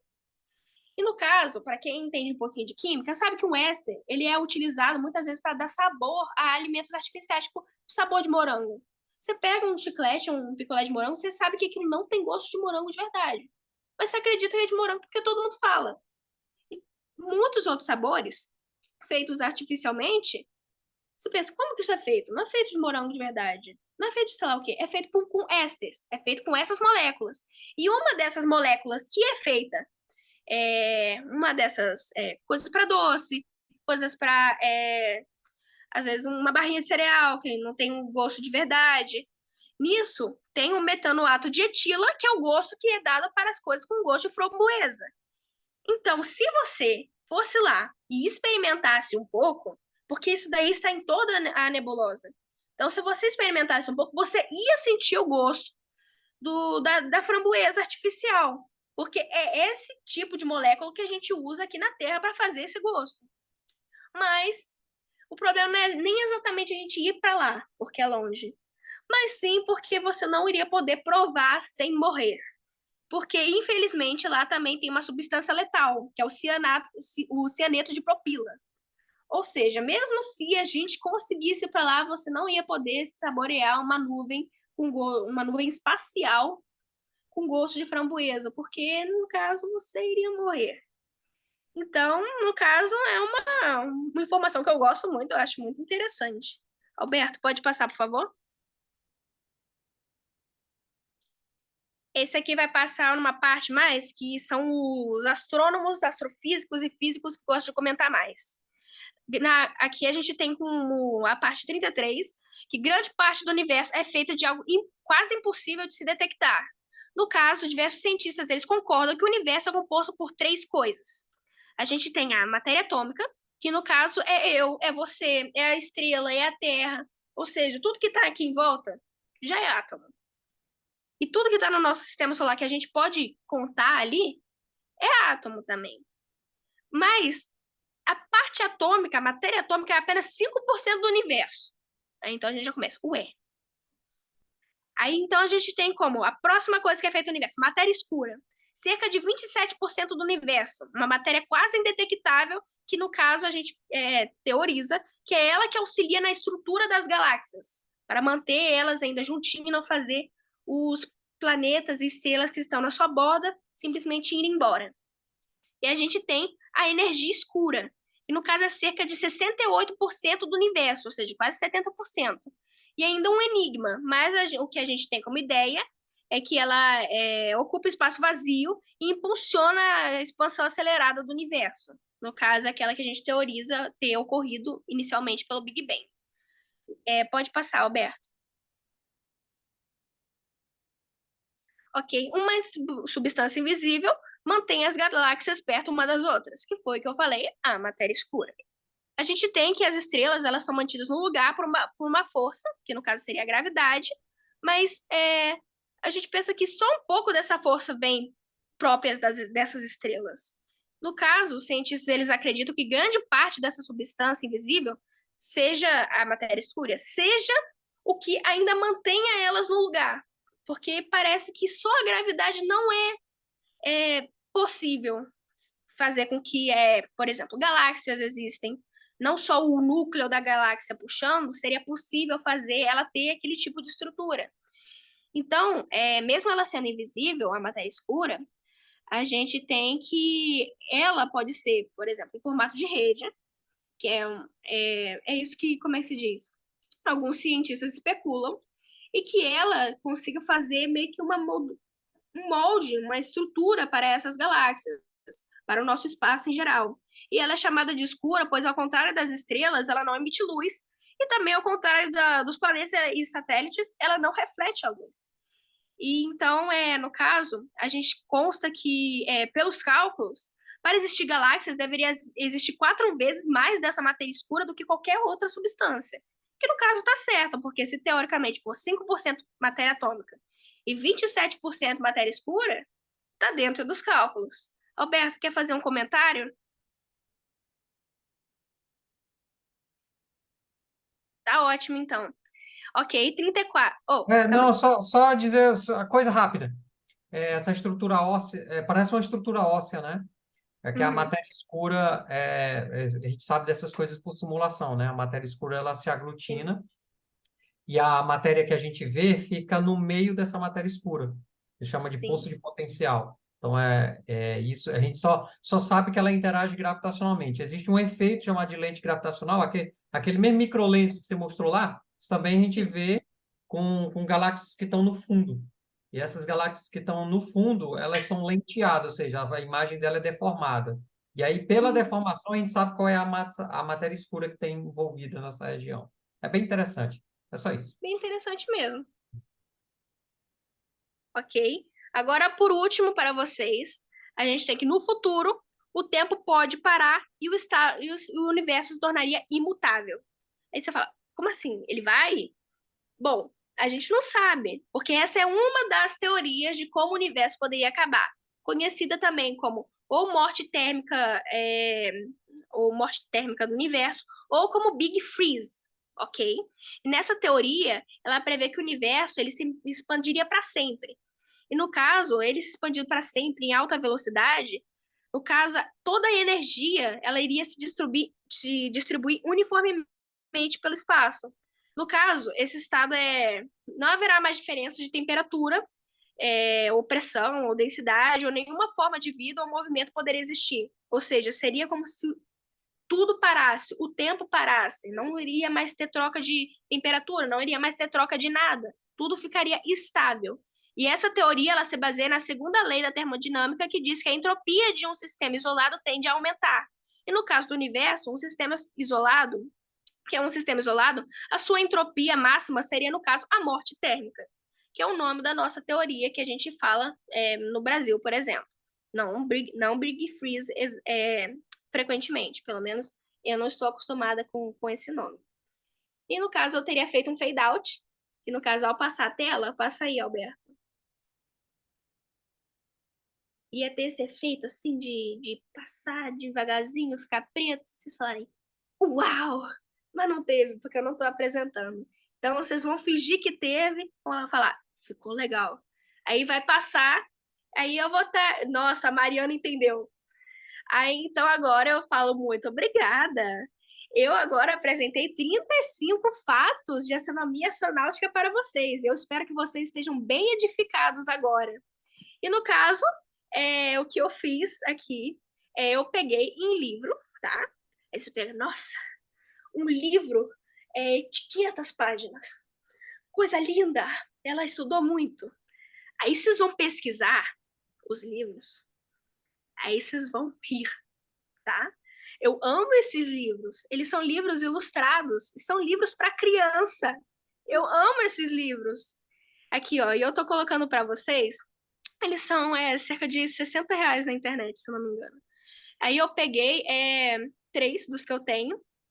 Tem o de espaço, que no caso foi que eu peguei a maior parte das teorias e dos fatos. E também tem a parte de planeta Terra e de ciências. Então, se alguém tiver interesse, nossa, eu gosto mais da parte de ciências em geral, eu gosto mais de geologia, saber da Terra, eu gosto do espaço, eu recomendo muito vocês verem esses livros, viu? Agora eu vou abrir para perguntas e eu quero. Alberta, é você que faz a chamada? Sim, peraí, deixa eu já botar aqui. Escreva seu nome agora. Ai, gente, obrigada por terem gostado de estar me Parabéns, seu fingindo tão bem. seminário foi sensacional. Um Ai, monte de foi elogios tenso. aqui. Não, foi muito bom. Eu gostei particularmente muito. Gostei bastante. Eu gostaria até de acrescentar uma informação nesse último slide que você colocou sobre a questão do Hum, universo, que no sim, início, na formação do universo, no Big Bang, a temperatura do universo era muito quente. Então, o universo como sim, um todo era muito quente. À medida que o universo foi se expandindo, ele foi se esfriando. E esse esfriamento, que foi gradual ao longo de milhões e bilhões de anos, aí o calor começou a se diluir. E ele hoje só está focado apenas em estrela. Então, você só encontra calor em algumas regiões próximos de estrela e próximo de algumas nebulosas em alguns lugares, entendeu? Então, como o sim, universo está sim. se expandindo, até mesmo as estrelas vão se acabar, vão É, destruir, né? Vão perder essa fonte de calor, e aí a gravitação. chamada morte térmica do universo. Parabéns, Uhum. parabéns, Obrigada. sensacional. Alguém tem alguma Valeu. pergunta? E acabou saindo do modo apresentação aqui sem querer, não foi que eu mal educadamente fiz, não, tá? Foi sem Não, querer. não, tá tranquilo, viu? A matéria escura, aqui é uma pergunta. A matéria escura seria, o Evandro pergunta, né? Seria algo como a gravidade, tipo, existem, mas não é só algo palpável? Você quer falar, comentar, ou quer que eu diga alguma coisa? Eu prefiro você, porque eu não sou formada no assunto e eu tô com medo de eu já Tá bom. responder errado e você falar, não, não é isso. Não, tranquilo, tranquilo. Não, a gravidade é o seguinte, ó, uma vez que a matéria, a gravidade é uma relação intrínseca, entendeu? Então, ela existe. Por causa do efeito que essa matéria escura exerce sobre a matéria luminosa, que é aquilo que a gente vê, é que a gente infere a existência dessa matéria escura. Então, deixa eu dar uma explicação bem rápida aqui. Quando você pega uma pedra, amarra uma corda nessa pedra, um cordão nessa pedra e amarra no teu dedo e bota para girar. Você vai ver, quanto mais perto do teu dedo chega, mais rápido ele gira. Então, isso é uma propriedade que acontece, né? Porque é o momento angular, então você diminui o raio, aumenta a velocidade dele. Com a lei de Kepler, se você observar, os planetas giram mais próximo, que estão mais próximos do Sol, giram mais rápido do que os que estão mais distantes. E isso é uma lei, uma das leis de Kepler que você percebe esse comportamento, né? Isso é um padrão. E quando você espera que numa galáxia deveria ser a mesma coisa, esperaria que no próximo do centro do bojo da galáxia giraria mais rápido e na periferia giraria mais devagar, porque está atrelado justamente à questão da massa deles, ao problema da massa. Enfim, só que o que eles observam é o seguinte, a quantidade de velocidade que tem aqui é igual a que está na borda. A borda está girando tão rápido quanto no centro. E a única explicação para isso é que existe uma quantidade de massa muito grande ao redor. Só que ninguém vê essa massa, então ela só pode ser uma massa escura, que é quando o Fritz Zwick, quem deu pela primeira vez a ideia da matéria escura. Esse é só um dos métodos. Existem outros métodos que nos fazem inferir a ideia de matéria escura. Chegaram a cogitar a ideia de que a matéria escura não existia, tinha que ser reformulada a teoria do que a gente conhece, física e tal, mas caiu por terra. já é um argumento muito forte hoje em dia. Ganha o prêmio Nobel quem descobriu o que é, de fato, essa matéria escura. É isso. Muitos agradecimentos, muitos agradecimentos. Nosso tempo está bem estourado. Eu vou pedir desculpa, mas já vamos encerrar, tá? Eu que peço Parabéns, Pilar. desculpa, viu? Excelente sua Foi culpa apresentação, minha. viu?